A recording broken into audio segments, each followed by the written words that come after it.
MT Vasudevan നായരും ഭരതനും പത്മരാജനും തുടങ്ങിവെച്ച ഗൗരവമാർന്ന ചലച്ചിത്ര സംസ്കാരത്തിൻ്റെ പിന്തുടർച്ചാവകാശിയായാണ് ലോഹിതദാസ് എന്ന ചെറുപ്പക്കാരൻ മലയാള സിനിമയിൽ കടന്നു വന്നത്. മനുഷ്യജീവിതത്തിൻ്റെ എല്ലാ വൈകാരിക അവസ്ഥകളും പ്രതിഫലിച്ചു അദ്ദേഹത്തിൻ്റെ ചിത്രങ്ങളിൽ. ജീവിതഗന്ധിയായ കഥാപാത്രങ്ങളും സ്വാഭാവികതയാർന്ന സംഭാഷണങ്ങളും അർത്ഥവത്തായ സംഗീതവും ആ സിനിമകളെ അനശ്വര ദൃശ്യാനുഭവങ്ങളാക്കി മാറ്റി. ലോഹിതദാസ് എന്ന് പറയുന്ന വ്യക്തി, എനിക്ക് തോന്നുന്നത് ലോഹിതദാസ് ചലച്ചിത്രകാരനാവുന്നതിന് മുമ്പ് തന്നെ ലോഹി ഒരുപാട് മനുഷ്യബന്ധങ്ങളുമായിട്ട് ഒരുപാട് അടുപ്പുള്ള ഒരാളായിരുന്നു. എന്ന് വെച്ചാൽ സൗഹൃദങ്ങൾ, പ്രത്യേകിച്ച് സൗഹൃദങ്ങളൊക്കെ ഒരു ഉപാധിയുമില്ലാത്ത സൗഹൃദം, ഒന്നിനു വേണ്ടിയല്ലാത്ത ഒരുപാട് ആ സൗഹൃദ ഫലത്തിൽപ്പെട്ട ഒരാളായിരുന്നു ഞാൻ. അങ്ങനെ ലോഹി അമേച്ചർ നാടകങ്ങൾ എഴുതുകയും അതിൽ അഭിനയിക്കുകയും ചെയ്തിരുന്നു. അന്നൊക്കെ ലോഹിയൊക്കെ നടൻ സുകുമാരൻ്റെ സ്റ്റൈലിലൊക്കെ അഭിനയിച്ചിട്ടുള്ള അതൊക്കെ എനിക്ക് ഓർമ്മയുണ്ട്. അപ്പം ലോഹി ആ നടൻ, എഴുത്തുകാരൻ. അത് കഴിഞ്ഞിട്ട് ലോഹി പെട്ടെന്നാണ് പ്രൊഫഷണൽ നാടകരംഗത്തേക്ക് വരുന്നത്. ചേർത്തല തപസ്യ എന്ന് പറഞ്ഞിട്ടൊരു നാടകസമിതിയിൽ ആണ് ആദ്യമായിട്ടൊരു നാടകം, പ്രൊഫഷണൽ നാടകം ലോഹി എഴുതുന്നത്. ലോഹി അതിന് മുൻപ് അമേച്ചർ നാടകങ്ങൾ, ഇപ്പോൾ ലോഹി എല്ലാവർക്കും അറിയാവുന്ന പോലെ തൃശ്ശൂർ ഡിസ്ട്രിക്ട് ഹോസ്പിറ്റലിലെ ലാബ് ടെക്നീഷ്യനായിരുന്നു. അവിടുത്തെ ഡോക്ടേഴ്സ് ഡേ, നഴ്സസ്, ഇതിലൊക്കെ ചെറിയ ചെറിയ നാടകങ്ങളൊക്കെ പുള്ളി എഴുതുകയും സംവിധാനം ചെയ്യുകയും അഭിനയിക്കുകയും ചെയ്തിരുന്നു. പിന്നീട് ലോഹി അംഗമായിട്ടുള്ളൊരു സമിതി ഉണ്ടായിരുന്നു ചാലക്കുടിയിൽ, സാരഥി തിയേറ്റേഴ്സ്. അതിൻ്റെ നാടകങ്ങൾ സംവിധാനം ചെയ്യാൻ വന്നിരുന്നത് 2 നാടകം 3 നാടകമോ തിലകൻ ചേട്ടനായിരുന്നു. അങ്ങനെ തിലകൻ ചേട്ടന് ഈ നാടകം സംവിധാനം ചെയ്യുന്ന സമയത്ത് ലോഹിയുടെ ഒരു അടുപ്പുണ്ടാവുകയും ലോഹി ചില നിർദ്ദേശങ്ങൾ അവിടെ ചെയ്തത് പുള്ളിക്ക് ആദ്യം ദേഷ്യം വരികയും പിന്നീട് ആരാന്ന് അന്വേഷിക്കുകയും അങ്ങനെ അവർ തമ്മിൽ വലിയൊരു സൗഹൃദം ഉണ്ടാവുകയും, അങ്ങനെ തിലകൻ ചേട്ടനാണ് സിബി മലയിലിനെ ഇങ്ങനൊരു നാടകൃത്തുണ്ട്, അയാളുടെ കയ്യിൽ നല്ല കഥകളുണ്ടാവും, ഒന്ന് ശ്രമിച്ച് നോക്കാൻ പറഞ്ഞിട്ട് സമീപിക്കുന്നതും പിന്നെ സിബി മലയിൽ അന്വേഷിച്ച് വരുന്നൊക്കെയാണ്. അതെല്ലാവരും ഒരുപാട് ഇതിലൊക്കെ വായിച്ചിട്ടുള്ളതാണ്. ലോഹിയുടെ ആദ്യത്തെ സിനിമ തനിയാവർത്തനം. ലോഹി ഭൂതക്കണ്ണാടി എന്നുള്ള സിനിമ അതിൻ്റെ കഥ ആലോചിക്കുന്ന സമയത്ത് എന്നോട് പറഞ്ഞത്, അന്ന് ഞാൻ സല്ലാപം ചെയ്തില്ല, സല്ലാപം ചെയ്യുന്നതിന് മുമ്പാണ്, ഞാൻ സംവിധാനം ചെയ്യുമ്പോൾ നീ അസോസിയേറ്റ് ആയിട്ട് നിൽക്കണം. കാരണം ലോഹിയുടെ മനസ്സിൽ കൃത്യമായിട്ട് അറിയുന്ന ആളാണ് സിബി മല. അങ്ങനെയാണ് അവരൊരു കെമിസ്ട്രി ഉണ്ടാക്കിയത്. സിബി മലേൻ്റെ അസിസ്റ്റൻ്റായിട്ട് അസോസിയേറ്റായിട്ട് വർക്ക് ചെയ്യുന്ന ആൾ ലോഹിക്ക് കംഫർട്ടബിൾ ആയിരിക്കും. പിന്നെ സൗഹൃദ ബന്ധം അങ്ങനെയാണത്. പക്ഷേ പിന്നീട് ഞാൻ സംവിധായകനായി, പിന്നെ ഞാൻ എൻ്റെ സിനിമകൾ ചെയ്യുന്നു. ലോഹി ഭൂതക്കണ്ണാടി എന്ന സിനിമയിലേക്ക് എത്തുന്നു. ഭൂതക്കണ്ണാടി ചെയ്യാൻ തീരുമാനിക്കപ്പെടും. അപ്പോൾ ഭൂതക്കണ്ണാടിയിലെ തല ചായ്ക്കാനൊരു താഴ്വാരം എന്നുള്ള പാട്ട് ഹൃദയങ്ങളെ തട്ടുന്ന രീതിയിൽ, കാരണം ആ പാട്ട് പാടുന്നത് ഇയാളുടെ ബ്രഹ്മകൽപ്പനകളിലെ കഥാപാത്രങ്ങളാണ്. അവർ ശരിക്കും ഫിക്ഷനാണ്, അവർ ജീവിച്ചിരിക്കുന്നില്ല, വിദ്യാധരൻ്റെ മനസ്സിൽ മാത്രമുള്ളതാണ്. ആ വേഷം അന്ധനായ ഗായകനായിട്ട് ചെയ്തിട്ടുള്ളത് മാളച്ചേട്ടാണ്. നാളായിരുന്നു ഇപ്പം അടുത്ത് ശരീരനായ മാളച്ചേട്ടൻ പാട്ട് പാടിയിരിക്കുന്ന ആളതിൻ്റെ പ്രത്യേക വോയിസാണ്.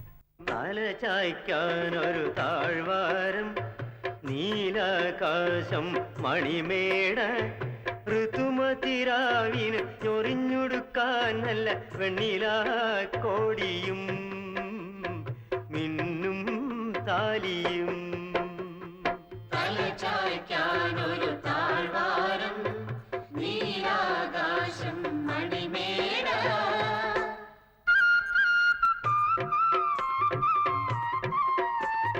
വളരെ റഫായിട്ടുള്ളൊരു റോ സിംഗിങ് ആണ് ഇതിനകത്ത്. അതെനിക്ക് തോന്നുന്നത് അത്രയും ജെന്യുവനായിട്ടത് വിഷ്വൽ കാണിക്കാൻ വേണ്ടിയിട്ടായിരിക്കണം ശ്രീധരൻ മുണ്ടങ്ങിയാടെന്ന് പറഞ്ഞിട്ടുള്ള ക്ലാസിക്കൽ സംഗീതജ്ഞനും അതിനോടൊപ്പം തന്നെ ലളിത സംഗീതത്തിലും വളരെ വൈദഗ്ധ്യം ഉണ്ടായിരുന്നൊരു വലിയ ഗായകനാണത് ഈ പാട്ട് പാടിയിരിക്കുന്നത്. വിണ്ണിൽ പറന്ന് പാടാൻ പിറന്ന പൈങ്കിളി, കരളിൽ നിറഞ്ഞു മിഴികൾ തുളുമ്പി ഒഴുകുന്നു നിന്റെ പാട്ടുകൾ. കൂടെ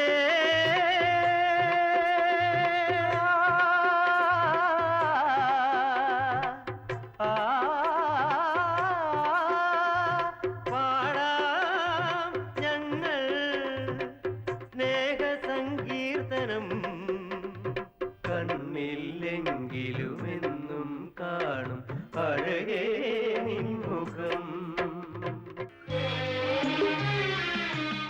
ലോഹി പിന്നീട് കാരുണ്യം എന്ന സിനിമയാണ് ചെയ്തത്. കാരുണ്യത്തിൻ്റെ സംഗീതവും രചനയും നിർവഹിച്ചത് കൈതപ്രം തിരുമേനിയാണ്. അത് എനിക്ക് തോന്നുന്നു ലോഹി സംവിധാനം ചെയ്ത സിനിമകൾ ഏറ്റവും ഹൃദയസ്പർശിയായ സിനിമയാണ് കാരുണ്യം. അതിൽ മുരളിച്ചേട്ടൻ്റെ പ്രകടനം, ജയറാമിൻ്റെ പ്രകടനം ഒക്കെ ഒന്നിനൊന്ന് മെച്ചപ്പെട്ട് നിൽക്കുന്നു. കണ്ണ് നനയാതെ ആ സിനിമയുടെ സോങ്ങുകൾ പോലും കാണാൻ പറ്റില്ല. മറഞ്ഞുപോയത് എന്തേ എന്ന് പറയുന്ന ഒരു ഗാനം, അത് ജയറാം അഭിനയിക്കുന്ന അല്ലെങ്കിൽ മുരളിച്ചേട്ടൻ്റെ ഭാര്യയായിട്ടും അല്ലെങ്കിൽ ജയറാമിൻ്റെ അമ്മയായിട്ട് അഭിനയിക്കുന്ന കമലാദേവി എന്ന് പറഞ്ഞ ആർട്ടിസ്റ്റാണ് ചെയ്തത്. ആ സ്ത്രീയുടെ മരണത്തിന് ശേഷം ചിതയിൽ നിന്നാണ് അത് പാട്ട് തുടങ്ങുന്നത്. പിന്നെ എനിക്ക് അതിനോട് ചേർത്ത് വയ്ക്കാനുള്ളത് അതിൻ്റെ ഒരു ആ സിനിമയിൽ ഈ ക്യാരക്ടർ കമലാദേവിയുടെ ക്യാരക്ടർ മരിച്ചു എന്ന് ഇയാൾ തിരിച്ചറിഞ്ഞിട്ട് മുരളിച്ചേട്ടൻ്റെ ഒരു പെർഫോമൻസ് ഉണ്ട്. അയാൾ പറഞ്ഞ അവിടെ എപ്പോഴും ചീത്ത പറയുന്നതാണ്, പക്ഷേ സ്നേഹമുണ്ട് ഉള്ളിൽ. അയാളാകെ പറയുന്നത് എനിക്ക് കാണണ്ട, അവളെ നല്ലത് വെളുത്ത നിറത്തുള്ള എന്തെങ്കിലും ഒരു വൃത്തിയുള്ള വസ്ത്രം ധരിപ്പിക്കണം. കാരണം അവർ ഇതുവരെ മുഷിഞ്ഞ വസ്ത്രങ്ങളാണ് ധരിച്ചുള്ളൂ. എന്നും ജോലി ചെയ്യുക, വീട്ടിലെല്ലാം ജോലി ചെയ്യും. അത് വല്ലാതെ കണ്ണനയിക്കുന്ന സിറ്റുവേഷനാണ്, ഡയലോഗ്സാണ്. ഞാൻ ലോഹിനോട് പറഞ്ഞു ചെയ്തു, ചങ്ക് തകരുന്നൊരു ഡയലോഗാണ്. അതിൻ്റെ കൂടെ ആ സീൻ മരണത്തിന് ശേഷം ഉണ്ടാകുന്ന ചിതയിൽ തുടങ്ങുന്നതാണ് മറഞ്ഞുപോയത് എന്തേ എന്ന് പറയുന്ന മനോഹരമായ വളരെയധികം ഫീലിങ്സ് നമ്മുടെ മനസ്സിൽ ഹൃദയസ്പർശിയായ ഗാനമാണ്.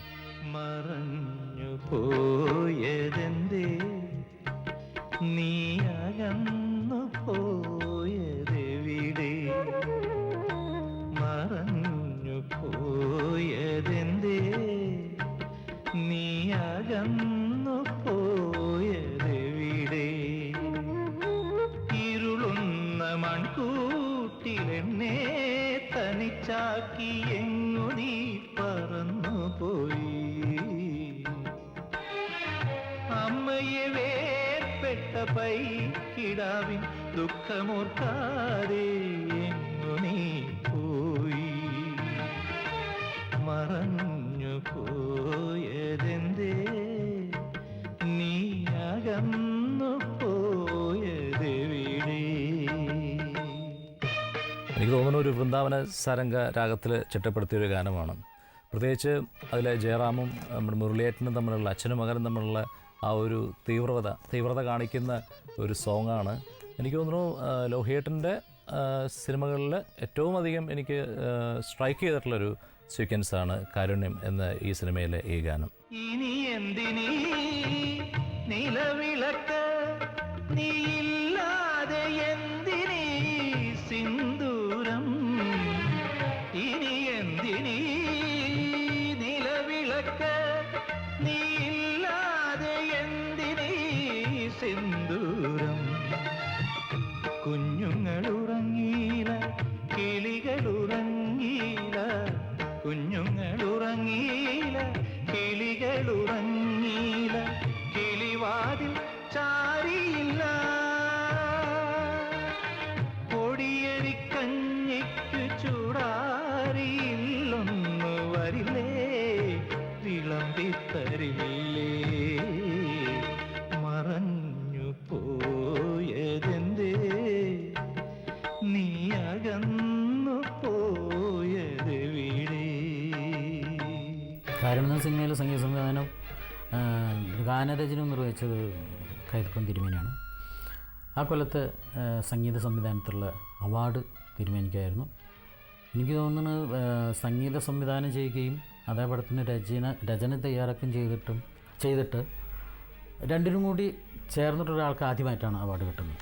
അത് തിരുമേനിക്ക് അറിയിക്കുന്നു. അതിൻ്റെ അസലായിട്ടുള്ള മ്യൂസിക്കാണ്. കാരണം ഹൃദയം നുറുങ്ങുന്ന രീതിയിലുള്ള മ്യൂസിക്കൊക്കെ.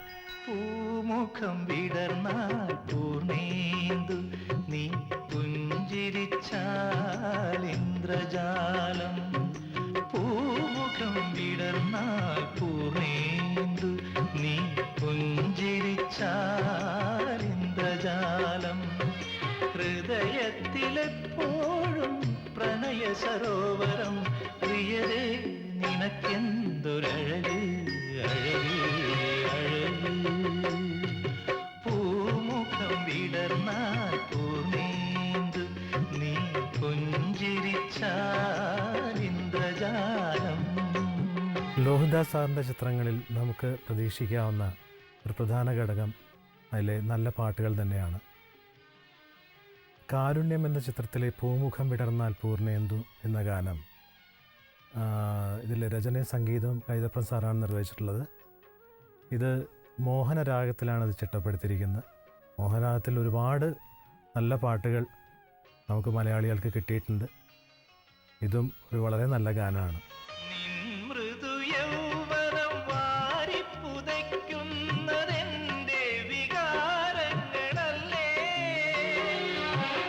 മൃദു യൗവനം വാരിപ്പുതയ്ക്കുന്നതെന്റെ വികാരങ്ങളല്ലേ, നിന്മാറിലെന്നും മുഖം ചേർത്തുറങ്ങുന്നതെന്റെ സ്വപ്നങ്ങളല്ലേ, നീ എന്നു സ്വന്തമാകും ഓമനേ, എന്നു നീ സ്വന്തമാകും.